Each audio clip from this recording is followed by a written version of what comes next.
ក្របជំរាបសួរពុកម៉ែបងប្អូនទាំងអស់គ្នាថ្ងៃនេះយើងមកនិយាយពីបញ្ហានៅក្នុងសង្គមខ្មែរយើងដែលភាគច្រើនតែងតែសួរចង់ចេះនិងចង់ដឹងពីបញ្ហាការរកលុយទៅលើបណ្ដាញសង្គមផ្សេងៗជាពិសេសថ្ងៃនេះសូមលើកយកបណ្ដាញសង្គម Facebook មកនិយាយតែម្ដង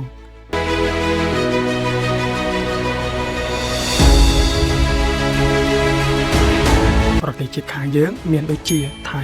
វៀតណាមគឺអាចធ្វើការរកលុយទៅលើបណ្ដាញសង្គម Facebook នេះតែប្រទេសយើងបែរជាមិនអាចតើនេះមកពីមូលហេតុអ្វីតាមការសិក្សានិងព័ត៌មានដែលមាន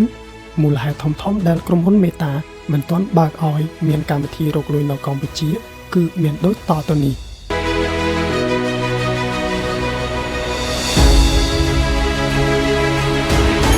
ទី1ទីផ្សារផ្សាយពាណិជ្ជកម្មក្រុមហ៊ុន Meta បើកការផ្សាយពាណិជ្ជកម្មនៅប្រទេសដែលមានទីផ្សារផ្សាយពាណិជ្ជកម្មធំនិងមានក្រុមហ៊ុនច្រើនចំណាយលុយទៅលើផ្សព្វផ្សាយពាណិជ្ជកម្មតាមប្រព័ន្ធ Digital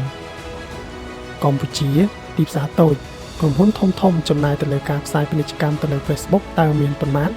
មិនស្មើនឹងប្រទេសថៃប្រទេសវៀតណាមឬក៏ប្រទេសសិង្ហបុរីនោះទេ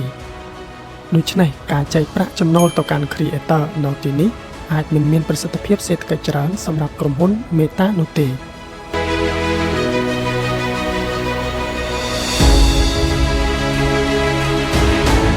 ទី2ប្រព័ន្ធទូទាត់និងធនាគារការទូទាត់ប្រាក់ពីក្រុមហ៊ុន Meta ត្រូវការប្រព័ន្ធធនាគារឬក៏ PayPal ដែលអាចផ្ទៀងផ្ទាត់បានងាយស្រួលនៅកម្ពុជាប្រព័ន្ធ International Payment Integration មិនទាន់រឹងមាំដូចប្រទេសជិតខាងនោះទេនេះជាមូលហេតុធំដែលធ្វើឲ្យ Meta ពន្យាពេលការរកលុយនៅក្នុងប្រទេសកម្ពុជា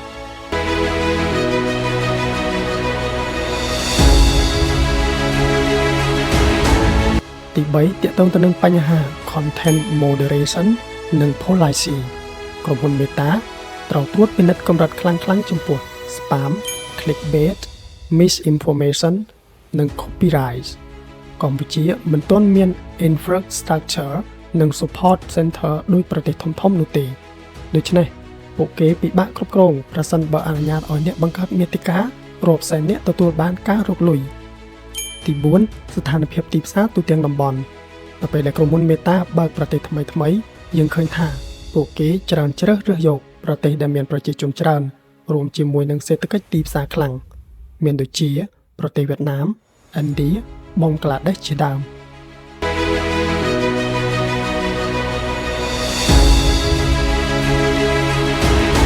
កម្ពុជាបើប្រៀបធៀបទៅនឹងប្រទេសខាងលើទាំងនេះគឺថាមានប្រជាជនតិចនិងអត្រានៃការផ្សព្វផ្សាយពាណិជ្ជកម្មក៏មានតិចផងដែរសរុបមកក្រុមហ៊ុន Meta មិនចង់ឲ្យកម្ពុជាធ្វើការរកលុយបានដោយងាយស្រួលនោះទេតែពួកគេមើលទៅលើប្រព័ន្ធសេដ្ឋកិច្ចប្រព័ន្ធទូទាត់និងប្រព័ន្ធត្រួតពិនិត្យគោលការណ៍ជាចម្បងប្រសិនបើអនាគតកម្ពុជាមានទីផ្សារ Digital Ads ធំនិងប្រព័ន្ធ Payment ជាប់ជាមួយទៅនឹងអន្តរជាតិការបើកការរកលុយអាចនឹងកើតមានឡើង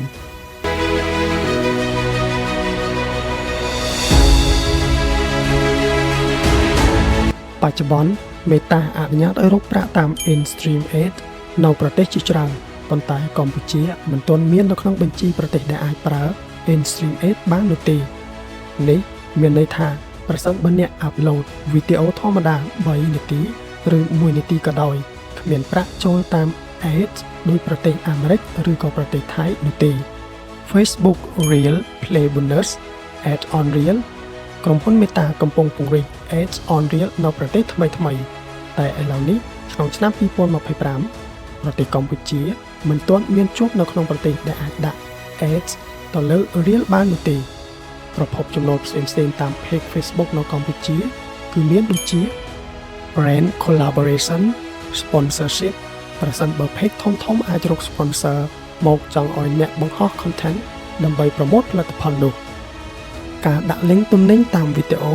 ឬក៏ការលក់ផ្ទាល់ខ្លួនដោយប្រើ Page ដើម្បីលក់ទំនិញឬសេវាកម្មផ្ទាល់ខ្លួនជាសរុបគឺថានៅស្រុកខ្មែរការបើក Page Facebook ដោយផុសវីដេអូធម្មតាឬ Reel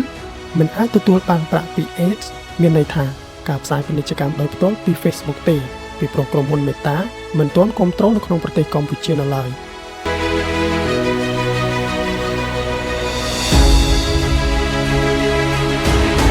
ប៉ុន្តែអ្នកអាចប្រើ Facebook ដើម្បីឲ្យមានអ្នកតាមដានជាច្រើនដែលខ្មែរយើងហៅថា follower ហើយអាចរកប្រាក់តាម sponsor ឬការបង្កើតបណ្ដាញងាយៗដើម្បីងាយស្រួលក្នុងការលក់អ្វីៗផ្សេងៗបាន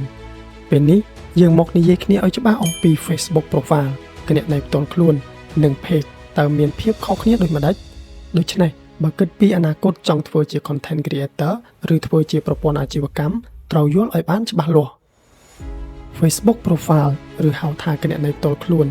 ដែលអាចមាន friend បាន 5000 នាក់និងមានការបន្ថែមអ្នកតាមដានដែលយើងហៅថា follower បានមួយចំនួនថែមទៀតការបង្ហោះវីដេអូឬក៏ការបង្ហោះ reel អាចទទួលបាន view និង like តែពិបាកទាក់ទាញ sponsor ឬធ្វើជាប្រព័ន្ធអាជីវកម្ម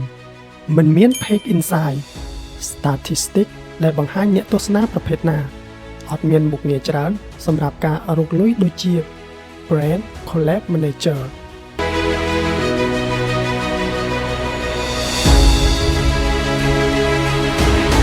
ចំពោះ Facebook page វិញអាចមានអ្នកតាមដានគ្មានដែនកំណត់លាន follower ក៏បានមាន admin មាន editor មាន moderator rule អាចគ្រប់គ្រងជាក្រុមបានមាន page insight ឃើញទិន្នន័យពេញលេញ age location gender engagement មានប្រយោជន៍សម្រាប់ sponsor ឬពាណិជ្ជកម្មជាដើមនៅថ្ងៃអនាគតប្រសិនបើក្រុមហ៊ុន Meta បើកឲ្យការរកលុយដូចជា Ads and Real Ads សម្រាប់ប្រទេសកម្ពុជាត្រូវតែមាន page ទើបអាចដាក់បានមាន professional dashboard អាចដាក់ boost ad ឲ្យមានអ្នកដឹងបានច្រើន